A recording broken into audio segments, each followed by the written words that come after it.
Ever walked off the green feeling shell-shocked and wondering how things could go so bad so fast?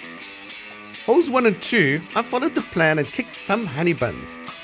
Hole 3, I started just fine, but then made a classic mistake. My less than perfect drive put me slightly out of position, and then I got greedy and tried to get it all back at once without taking any medicine, compounding what was a small deviation with a bigger error and then another even bigger error. Hole 3 is a longish par 4 at 365 yards from the whites and is quite visually intimidating with a slight dogleg right, OB on the left, and the fairway sloping quite steeply right to left.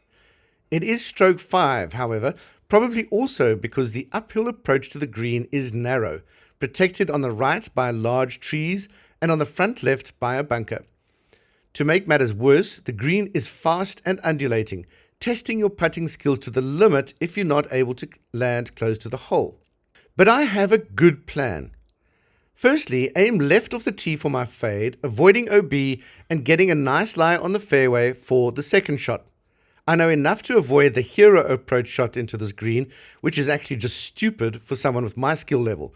So the goal was to lay up 10 to 20 yards short of the green, avoiding the bunker and the trees, leaving me with an easy chip up the green to the rear pin using the sidekick hoe ratio system, and getting me close enough to 2-putt at worst.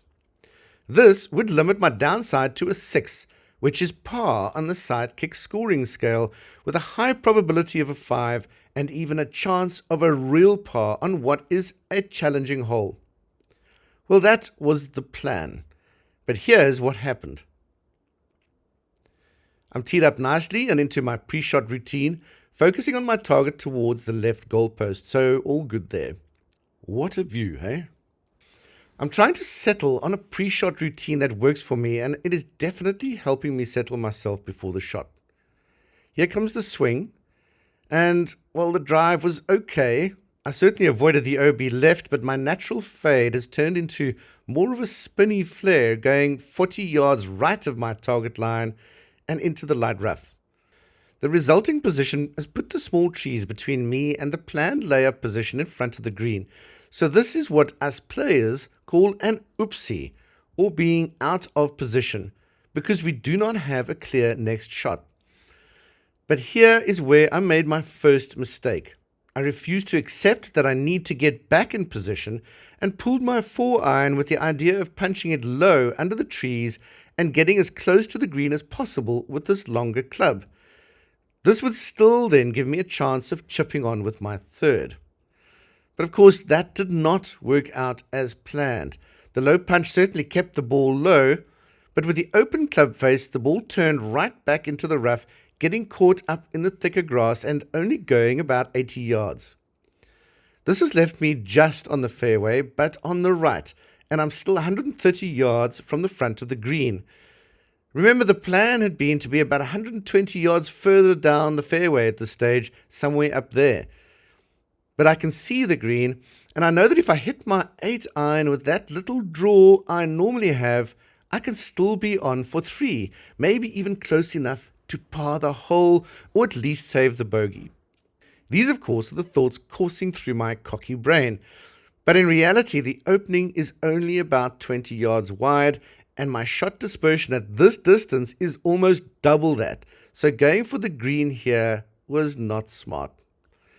Here's the shot, and as with hole 2, it stays exactly straight, hitting that pine tree square in the middle of the trunk. So instead of a nice member's bounce to the left, it bounces straight back, leaving me lying 3 with about 50 yards still to go.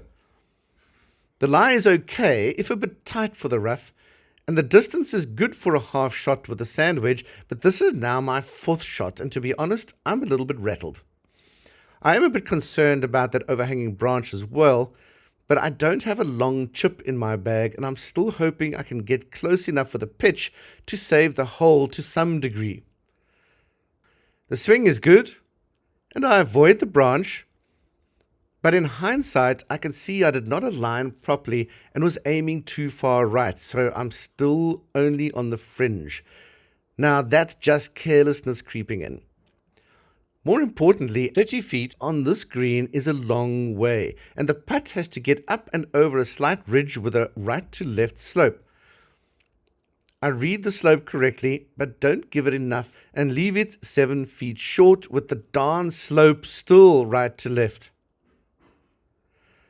I get the weight right on the next one, but now I'm really spooked with this green and also with the realization that I've stuffed the hole up.